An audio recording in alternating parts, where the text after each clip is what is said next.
Welcome to NTD Evening News. Our top story tonight, President Trump signs new executive orders. Trump is launching a task force to combat what he calls anti-Christian bias within the federal government. He's also sanctioning the International Criminal Court for targeting Israel. NTD's White House correspondent Iris Tao has the latest. A federal commission on religious freedom in Washington, D.C. decides to start naming names of people who have allegedly violated the rights of others. Jason Blair reports. In Washington, Senate Democrats are running out the clock on President Trump's cabinet confirmations, while House Republicans miss their deadline for a crucial budget vote. NTD's Washington correspondent Luis Martinez has the latest from Capitol Hill. A federal judge temporarily blocks President Trump's buyout plan for federal workers. That's as Democrats are going after Elon Musk. Ariane Pazdar has the challenges facing Trump's agenda. And the Justice Department says in a lawsuit that immigration policies in Chicago and Illinois are interfering with federal law. Our legal correspondent Arlene Richards has more.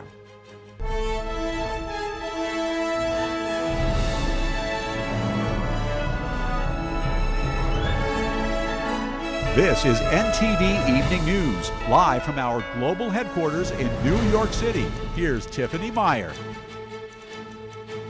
Good evening, and thank you for joining us tonight. President Trump creating a task force to eradicate what he calls anti-Christian bias within the federal government. He's also sanctioning the International Criminal Court for targeting Israel.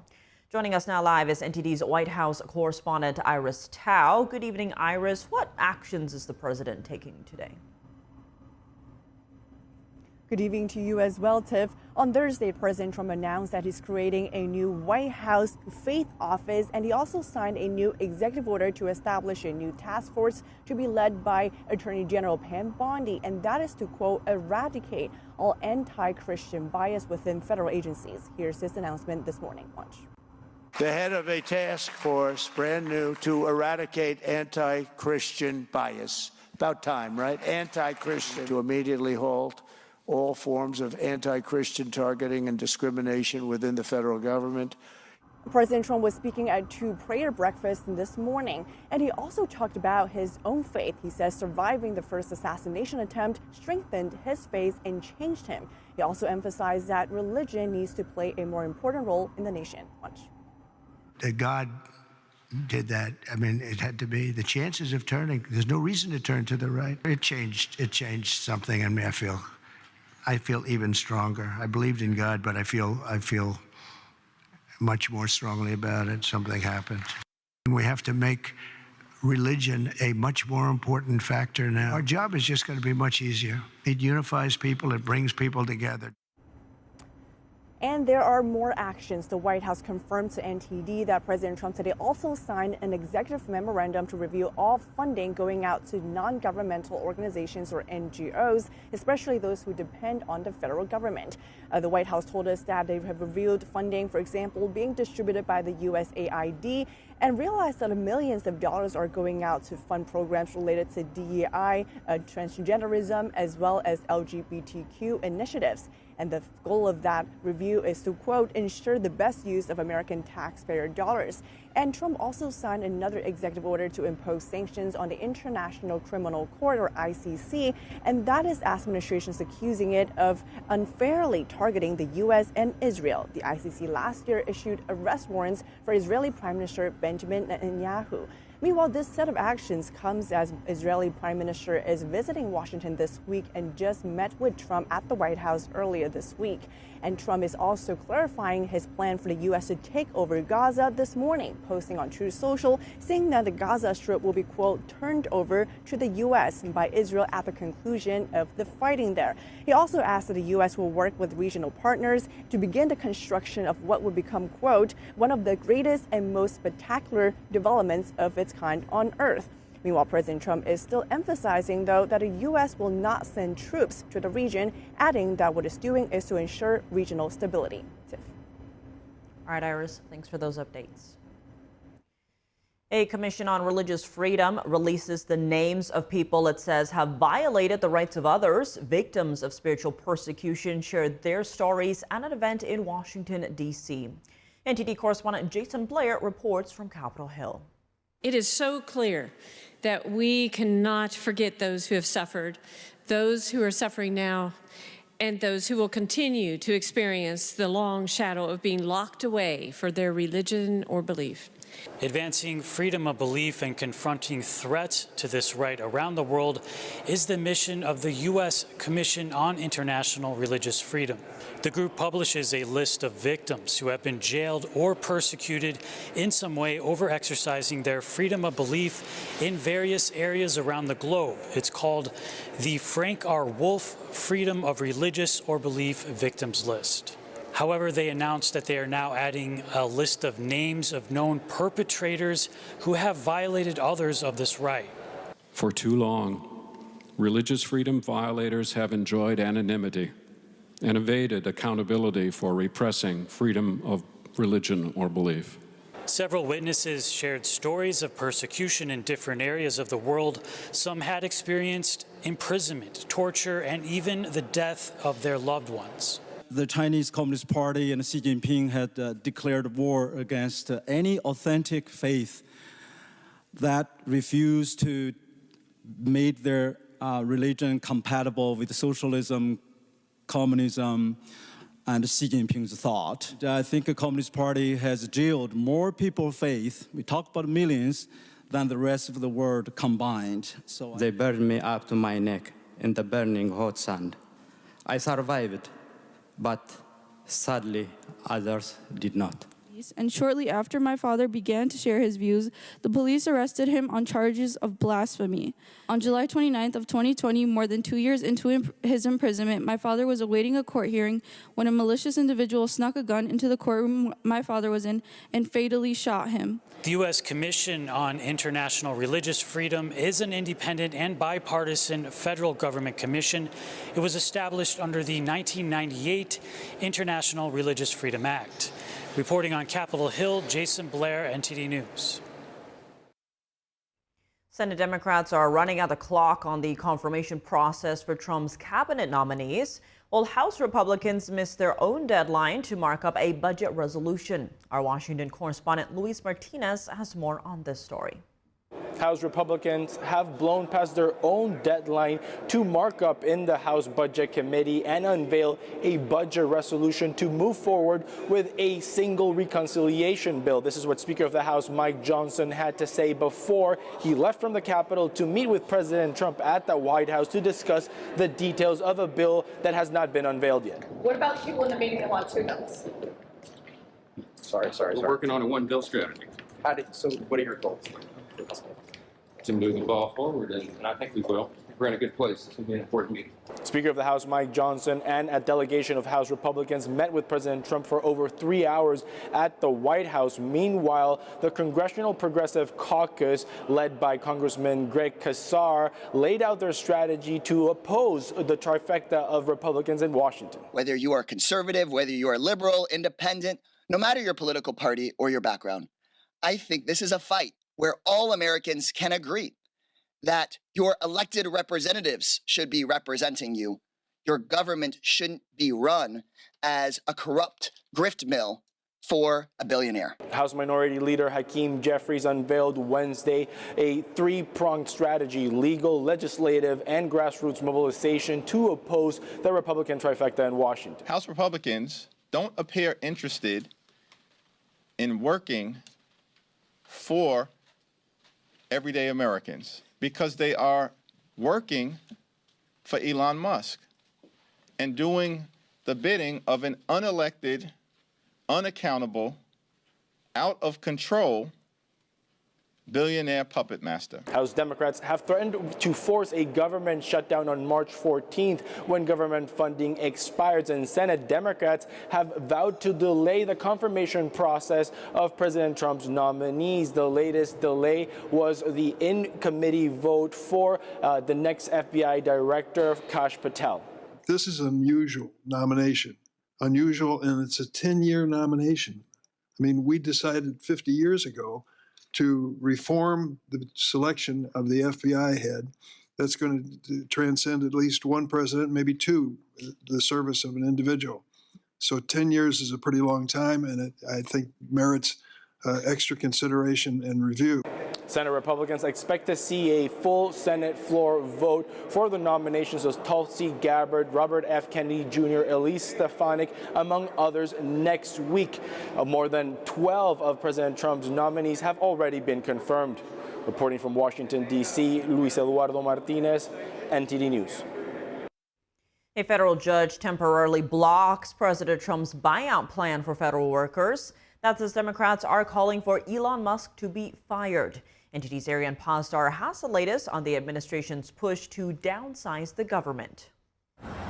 A federal judge is halting President Trump's plan to reduce the number of federal employees by offering them financial incentives to quit their jobs. The ruling came just a few hours before the Thursday midnight deadline for workers to apply for the program. The judge is now extending the deadline to Monday, which is when he will hear a challenge to the program's legality. White House Press Secretary Caroline Leavitt commented on the program while in D.C. on Thursday. We encourage federal workers in this city to accept the very generous offer. If they don't want to show up to the office, then they're welcome to take this buyout, and we'll find highly competent individuals who want to fill these roles. Meanwhile, Democrats are calling for an investigation of potential national security threats posed by Elon Musk's Department of Government Efficiency, or Doge. Lawmakers from the House Progressive Caucus addressed the issue on Thursday. And today we're here to say with one voice, fire Elon Musk. An unelected, unaccountable billionaire now has seemingly unlimited powers over Americans' private data and over Americans' taxpayer dollars. Musk says he's working to shut down USAID, which he called beyond repair. The lawmakers say that in that process, unauthorized individuals accessed classified data at USAID. Musk's team allegedly also accessed the Treasury's payment systems, which hold personal data for millions of Americans. He sought to use his access to the Treasury payment system in order to cut off payments to USAID. This raises extremely serious concerns. If Elon Musk can shut off payments to an entire federal agency, we can only imagine what he will be doing with Americans' personal taxpayer information. On Wednesday, the Trump administration agreed to restrict Doge's access to the Treasury's payment systems for now. This came after a coalition of unions sued the federal government. Ariane Pasdar, NTD News. From slashing government spending to trimming the federal workforce, the newly established Department of Government Efficiency is going full steam ahead with its agenda. Do everyday Americans approve of its performance so far? NTD's Sam Wong was out on the National Mall in D.C. to hear from them. What are your views on Elon Musk's involvement in cutting the federal budget and slashing federal workforce? Well, it is always a good idea to have somebody from outside the box thinking about how to make the government more efficient. It's not the way that our government runs. We have three parts of government for a reason. I think spending's a little out of control for a while. He's had the successes he's had for a reason. So I think we should be putting smart people like that in places where they can make change. Let's cut down the fat, get it down to the bare bones, and it's people's taxpayers' money. He's slashing and hurting projects that are really needed and are beneficial to a whole different group of people than what he's looking out for. We support our country by what we pay with our tax dollars, and so it should be stewarded well. It should be resourced appropriately, and so I'm all about transparency. So I say, cut the waste, and I'm all for it. Right now, the Trump administration is offering a massive buyout to federal employees. Basically, they have till midnight to decide whether to quit and get paid till September. If you're one of them, would you like to take that deal?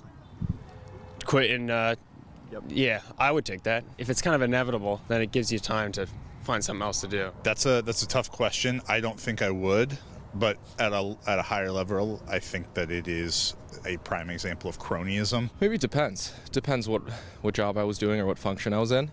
But I think that they're offering an option with a buyout or a severance is better than just, hey, it's it, we're eliminating these jobs. No, I wouldn't take it. What I've seen is these civil servants and these government employees, they do their job. If it were me, I would take it.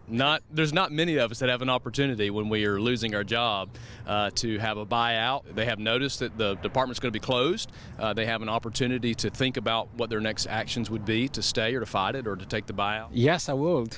Not knowing what's going to happen the next day. There will be always people who would like to have a buyout and leave to something new. I'm sure that's not their dream job. Right. So 5% can be feasible, 10% I'm not sure.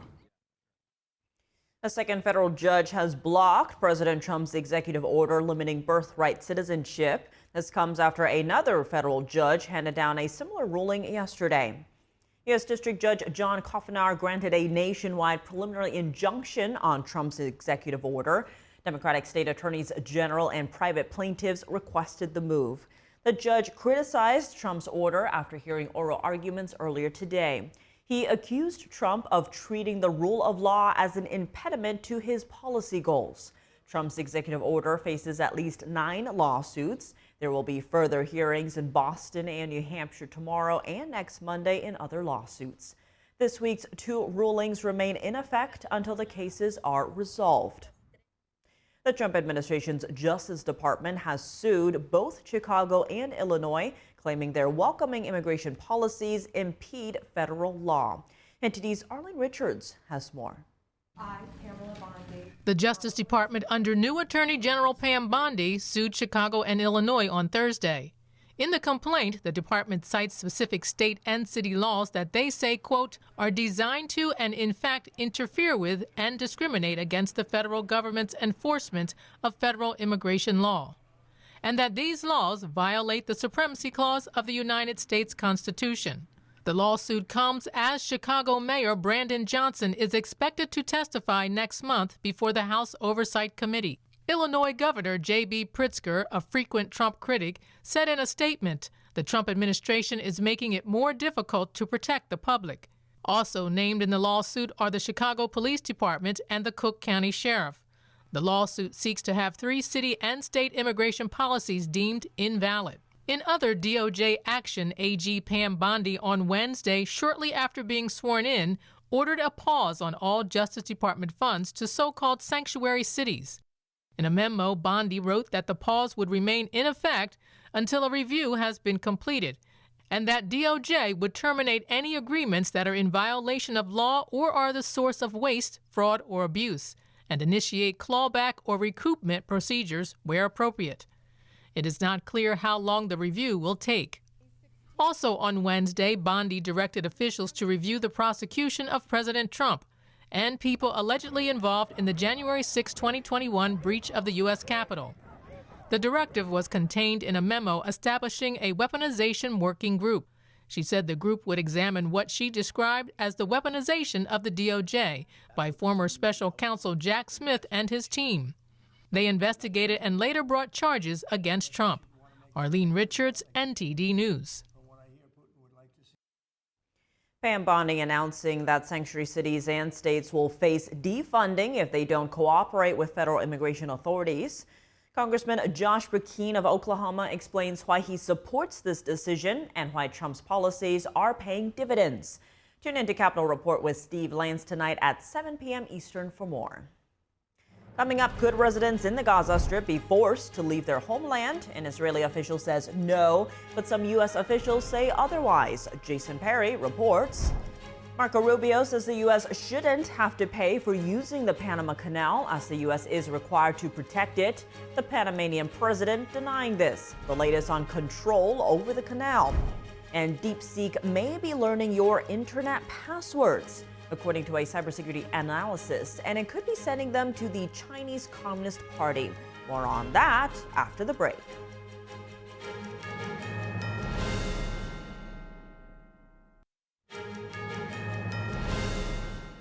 Welcome back. I'm Tiffany Meyer. President Trump's plan for the U.S. to take over the Gaza Strip continues to cause a stir among government officials and residents in the region.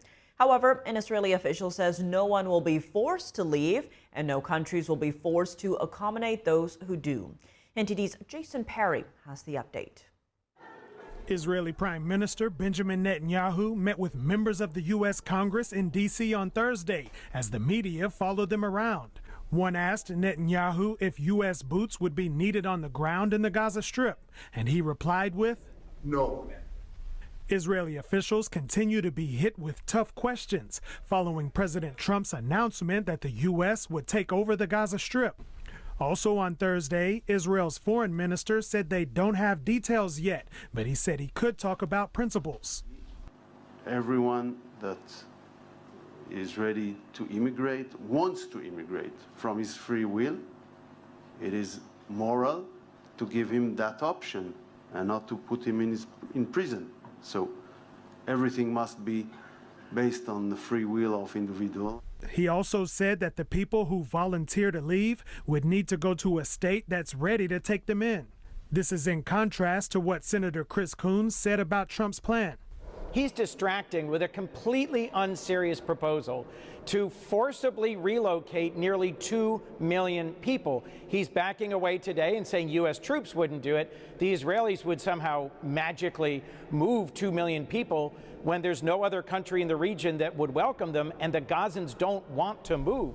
However, Representative Jared Moskowitz said he thinks there could be more than meets the eye in Trump's announcement to take over Gaza. I do think Donald Trump is trying to shake the system. We know how he likes to negotiate. It is unorthodox. And I think what he's trying to do is he's trying to get the Arab neighbors to step up and take more responsibility in rebuilding Gaza, in the security of Gaza. And he's saying, look, if you don't want to do it, then we're going to do it.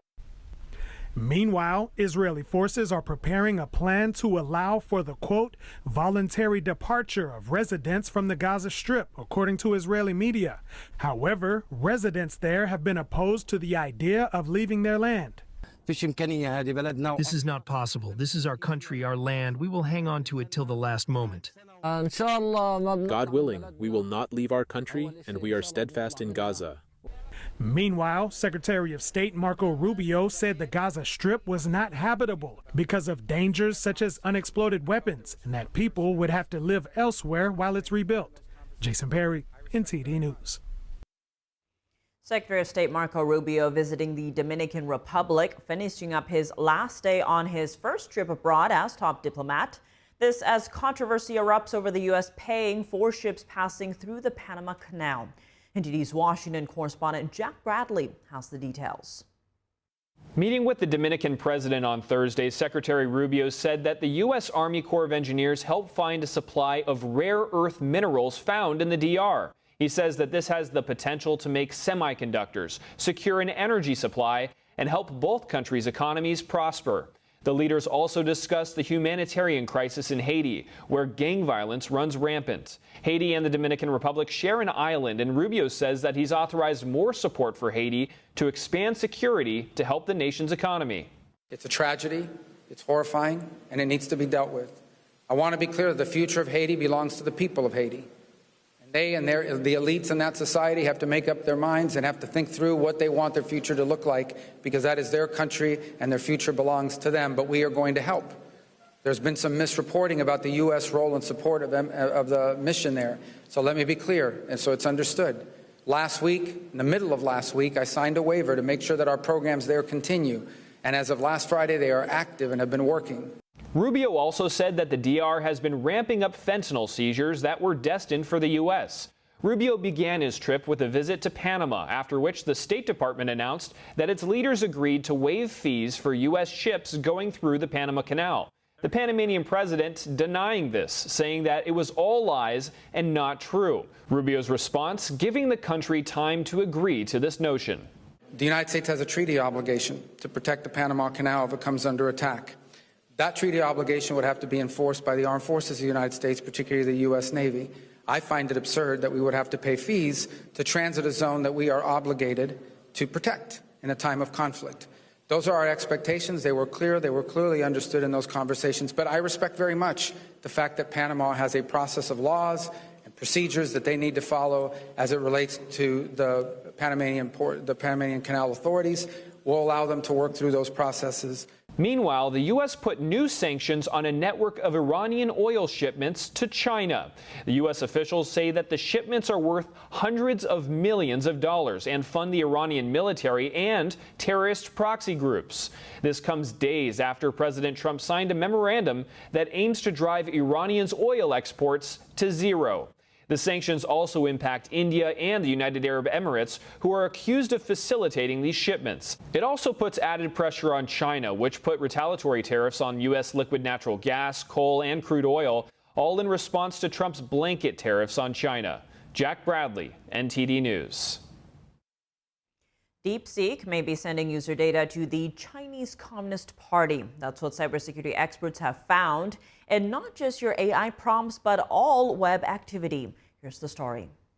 Cybersecurity experts have found that DeepSeek's code can transfer user data to the Chinese regime.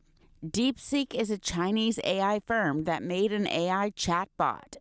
This isn't just data from chatting with DeepSeek's AI, but all web activity. They even collect keystroke information, which means that if someone is maybe logging into a website, keystroke information could allow them to extract credentials, login credentials. Cybersecurity expert Star Cashman says there's good reason to be concerned about DeepSeek's security. Ontario-based cybersecurity firm Ferroot Security says it decrypted parts of DeepSeek code, finding what looked like hidden programming. The code sends user data to Chinese website cmpassport.com, which is owned by China Mobile, a firm the FCC banned in 2019. DeepSeek also creates a digital fingerprint for every user, which can track web activity. Ferroot Security's findings were confirmed by multiple cybersecurity experts. 100% accurate from our experience in counterintelligence.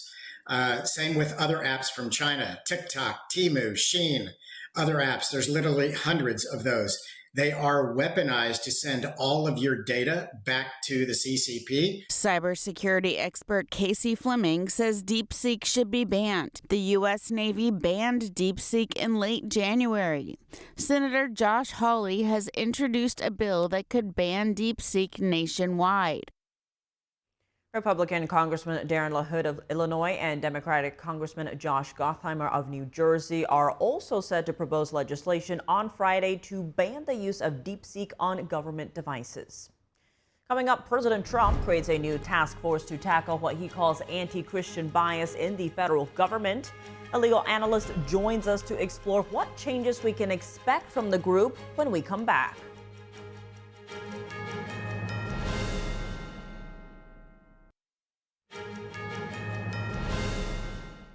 Welcome back. If you're just joining us now, here's some today's top headlines. President Trump signed an executive order sanctioning the International Criminal Court. Trump criticized the UN court for political bias against the U.S. and Israel and for failing to hold abusive regimes like Iran accountable. In one of her first acts in office, new Attorney General Pam Bondi directed officials to review the prosecution of President Trump and January 6th defendants. She also ordered the department to halt all funding for sanctuary cities and sue the city of Chicago and the state of Illinois over their sanctuary policies. A federal judge extended a deadline to Monday for federal workers to decide whether to take Trump's buyout offer. So far, more than 40,000 federal workers have opted into the program. Meanwhile, the Trump administration agreed to limit Doge's access to Treasury Department payment systems. Trump signed an executive order creating a Justice Department task force to root out anti-Christian bias and discrimination within the federal government. The group will also prosecute violence and vandalism against Christians. Joining us now to discuss Trump's new task force on anti-Christian bias is Ryan Bankert, Senior Vice President of Strategic Initiatives and Special Counsel to the President at Alliance Defending Freedom. Ryan, thank you so much for joining us. Good to have you here now with this new DOJ task force to halt anti-Christian targeting within the federal government. Give us a sense just how widespread is anti-Christian bias across the federal level? Well, the anti-Christian bias has been incredibly widespread at the federal level all throughout the last 4 years. This executive order that President Trump just signed today, contesting anti-Christian bias is necessary for a variety of reasons. Look at the examples that we at ADF have contested. There was an executive order issued by President Biden that really instituted a number of discriminatory practices, starting with Title IX, starting with gender identity. We had to sue the Biden administration over and over and over again, simply to defend the rights of Christian colleges, universities, medical practitioners, and others to live out their faith on a daily basis. And expanding on that, we saw the FBI under the Biden administration face backlash over a leaked memo that depicted traditional Catholics as violent extremists and proposed spying on them in their churches. There was also a major scandal under the Obama administration with the IRS's aggressive scrutiny of conservative groups, including Christian organizations. What can this task force do to counter this and preserve its work even under, say, a future Democratic administration? There's so many things I think this task force can do. And you're absolutely right to point to the bias that was evident within the FBI, not only labeling traditional Orthodox faithful Catholics as a potential security threat, but also labeling parents as potential terrorists simply for peacefully contesting school board policies during the COVID era. Don't forget that the Treasury Department also sent out guidance to banks warning them to monitor transactions with nonprofit groups that were labeled as hate groups by an overseas organization. These are groups like the Alliance Defending Freedom, Family Research Council, and others. So all throughout the law enforcement apparatus of the Biden administration, including the FBI, we saw baked in an anti-Christian bias. This task force, I think, can perform some very important work by getting to the bottom of how these decisions were made, rooting them out, and ending these kinds of biased decision-making processes once and for all. Now, the White House fact sheet mentions this task force will submit an annual report on its progress with a final report upon its conclusion. In your view, how can this help to protect the First Amendment? Well, oftentimes the first and best solvent against bias and discrimination is sunlight. And I think that this report will shed a great deal of light on exactly what was happening within the Biden administration over the last 4 years, as time after time after time, we saw anti-Christian bias exhibited through enforcement of federal law, through non-enforcement in the case of the FACE Act, when the FBI and DOJ refused to enforce the FACE Act, when churches and synagogues were attacked, but yet we're arresting peaceful pro-life protesters and activists who were, in some cases, 70-plus-year-old women who were simply peacefully protesting on sidewalks. Having this report in hand to identify and expose exactly what was happening will be an incredibly valuable contribution to defending religious liberty here in the U.S. And with this task force specifically for anti-Christian bias, do you see there being any concern that the federal government could be perceived as being too partial to certain faiths? Well, I don't. And that's because for the last 4 years, we have seen the government being partial in discriminating specifically against the Christian faith. Obviously, at ADF, we defend the God-given right for all to live and speak the truth, people of all faiths. But at the same time, we have to acknowledge that there were very specific attacks being made on Orthodox beliefs held by those of the Judeo-Christian faiths all throughout the Biden administration. And I think it's very appropriate that the task force will focus specifically on that issue. And President Trump saying, quote, if we don't have religious liberty, then we don't have a free country. We probably don't even have a country. Talk to us about what this change with this task force means for the country more broadly. What changes can we expect to see as a result? Well, the change that we hope to see is a federal government that respects all faiths, all beliefs, that's not targeting any faith or any tenets of one faith for prosecution or for discrimination under federal law. Federal law already, under the First Amendment and also under the Religious Freedom Restoration Act, requires the federal government not to discriminate or target specific religious faiths. We believe this task force, hopefully if it is put into practice the way that we believe it's intended, will simply act to reinforce those basic guarantees that the federal government is not going to be taking action hostile to any religious faith because of that faith's beliefs. Ryan Banker, thank you so much for joining us. My pleasure. Thank you. Hundreds of evacuees from California's Eaton fire have been relying on the Pasadena Convention Center shelter for weeks. but its closure is now just days away. NTD's Christina Corona tells us more. We're here outside the Pasadena Convention Center, which has been housing hundreds of evacuees from the Eaton fire and is set to close this weekend. However, the American Red Cross has assured that all residents will be cared for before any moves are made.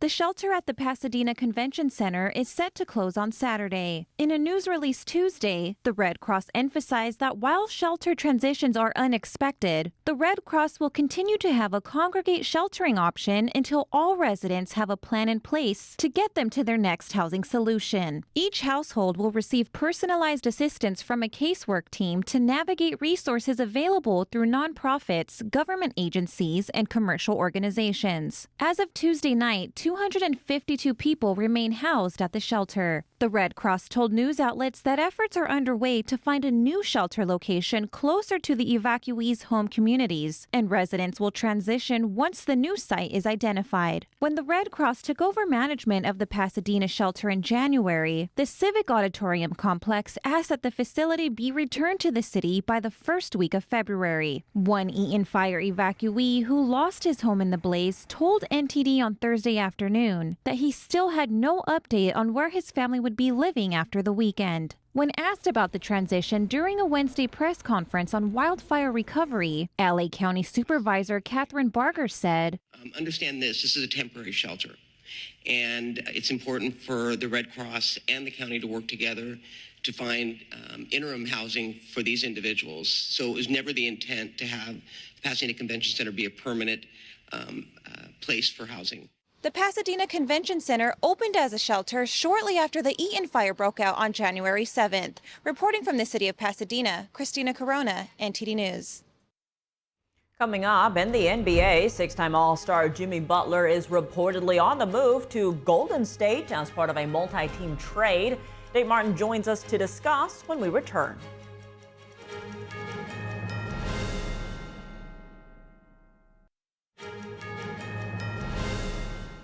Welcome back. I'm Tiffany Meyer. Now for your sports news, we're joined by NTD's Dave Martin. They have a lot going on today, but let's start in the NBA as Jimmy Butler is reportedly on the move to Golden State in a multi-team trade. Now, where do you think this trade puts Golden State in the Western Conference?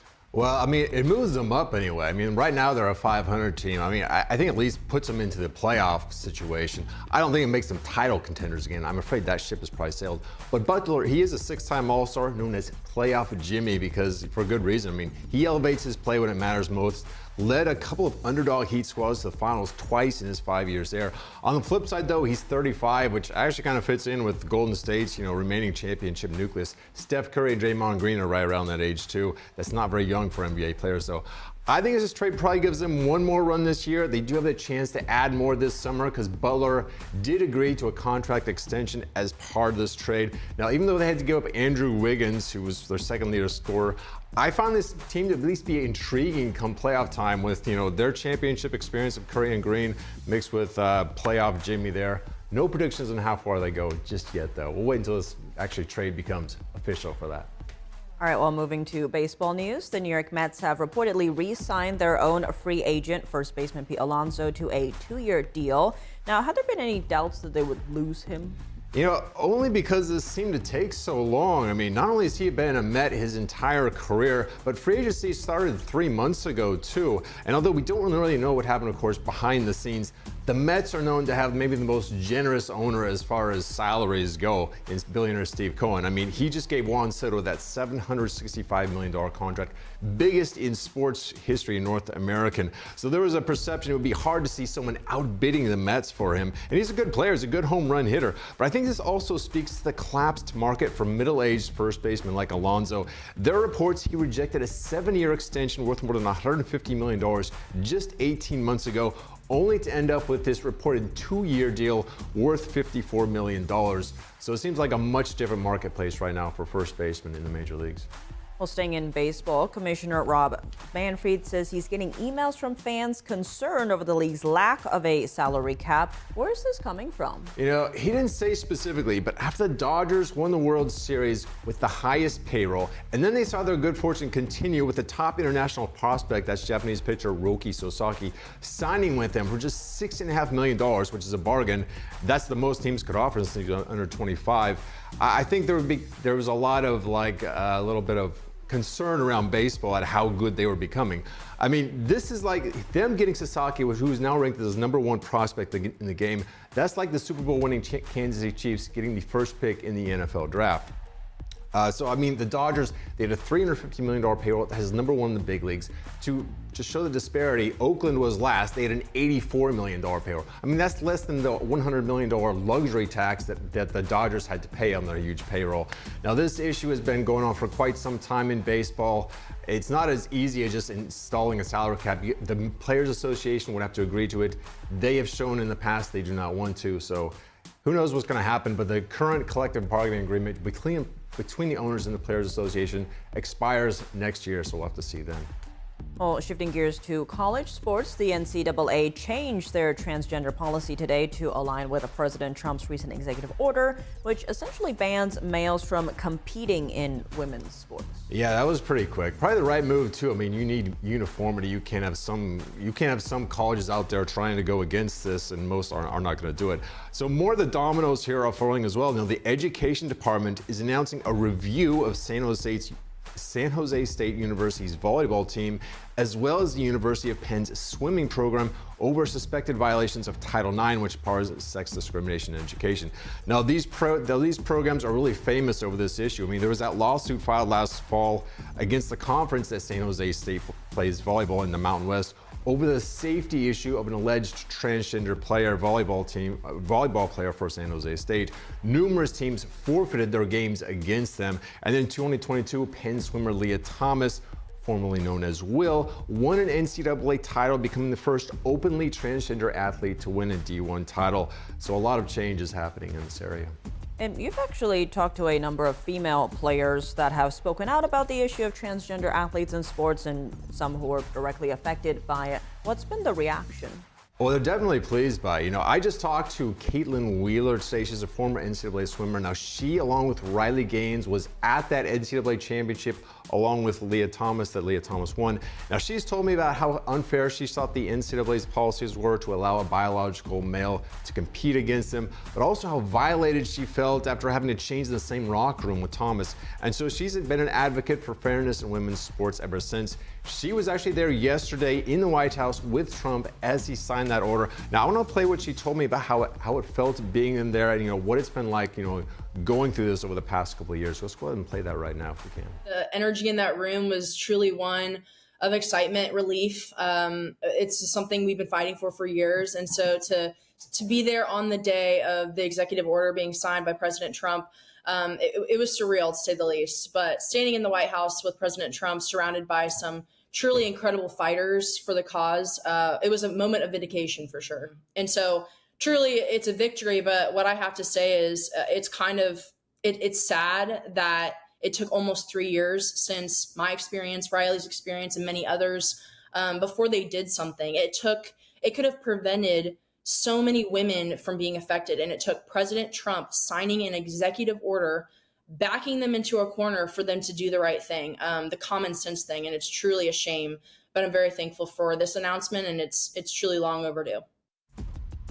Yeah, so a lot of changes obviously going on in the NCAA with these this new executive order that Trump just signed. Guess we'll have to look out for the Olympics. Well, Dave, as always, thanks for joining us. Well, thank you, Tiff. And that's all for today's news. For round-the-clock coverage, visit us at ntd.com or download our NTD app. Thanks for tuning in. I'm Tiffany Meyer. Good night.